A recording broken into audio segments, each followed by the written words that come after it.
Okay, it cut out. The different versions of the sundial I made. Mm, I had many.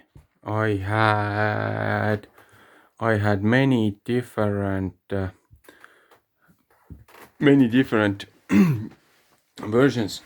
The problem was uh,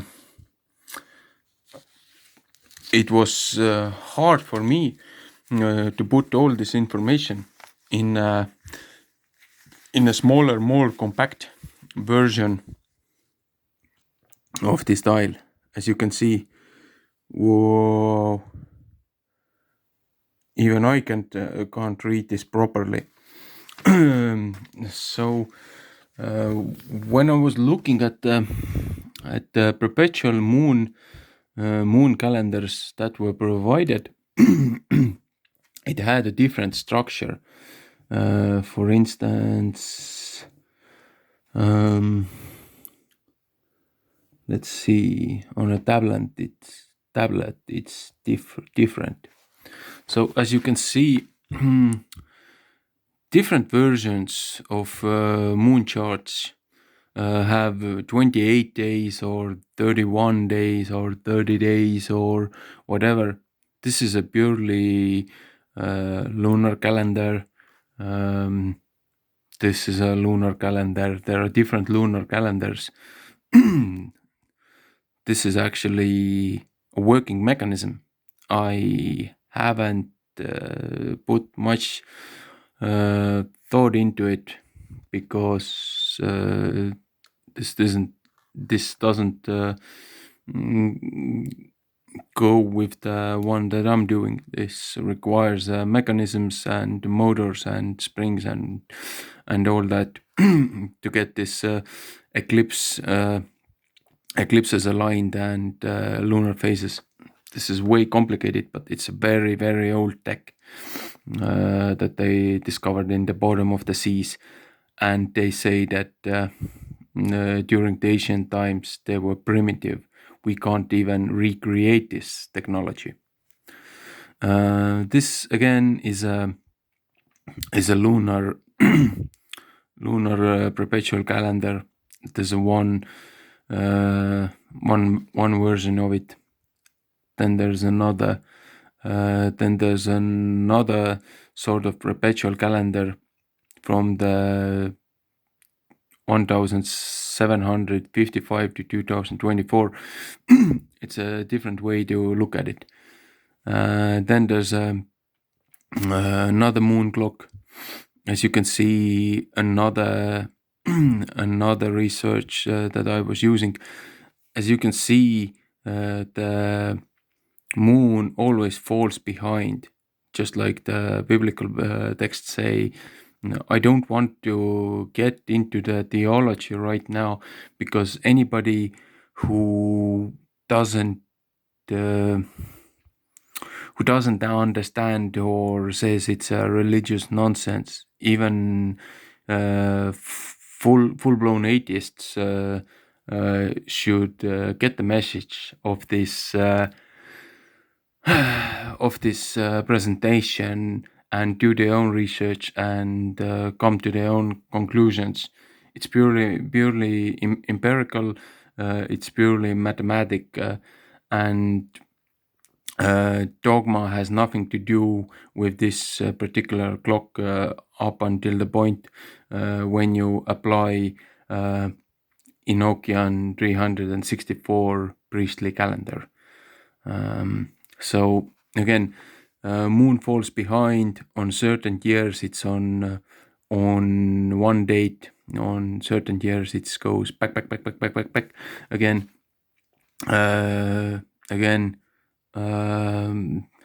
Lots of information. And when I was doing my research on the moon cycles, I discovered that in different observatories, even in America, inside America, one part or another, the full moon was sighted during different different days. There was even a 2 day 2 days lagging with the moon, because my geographic situation is way up in the north, next to Russian border. I live in Estonia. I'm almost at the same time frame with the Jerusalem. If I'm not mistaken, there's a 1.5 hour time difference. Behind 1 hour and some 30 minutes. It's a 2 hour time zone difference, but correct is about 1 hour 30 minutes.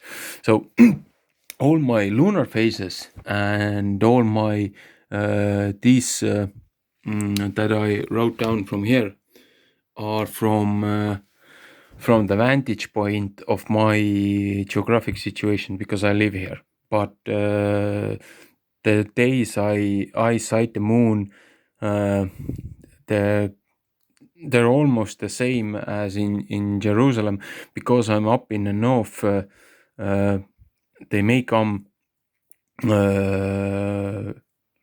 maybe even day earlier from some years, even though we're on the, if you take this as a clock, let's say this is northern Europe, North Pole or Mount Meru, Northern Europe, Asia, here is Estonia, there's Africa goes down here, India, all that, and Horn of Africa, Arabia, all that.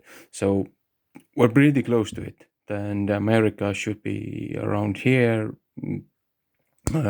South America here, North America here, Russia, America get together around somewhere during the Canadian regions, and there's a way closer land bridge. If you look at that equidistant azimuth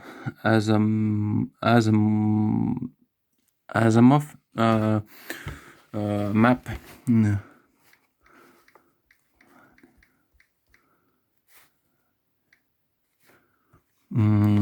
I'm trying to search out the map for a second.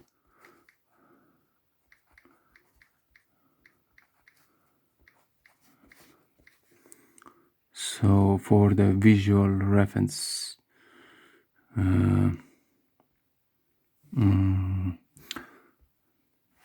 so here's the accepted new standard map of the world.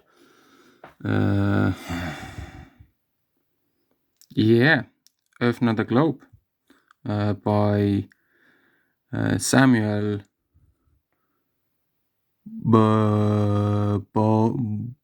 Bartov. Anyway, as you can see, it shows the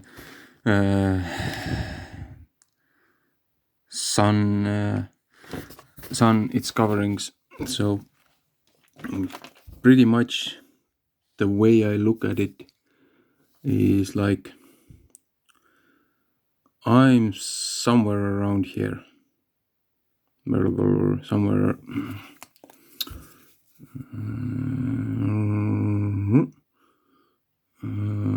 Somewhere around here, and you see the Jerusalem,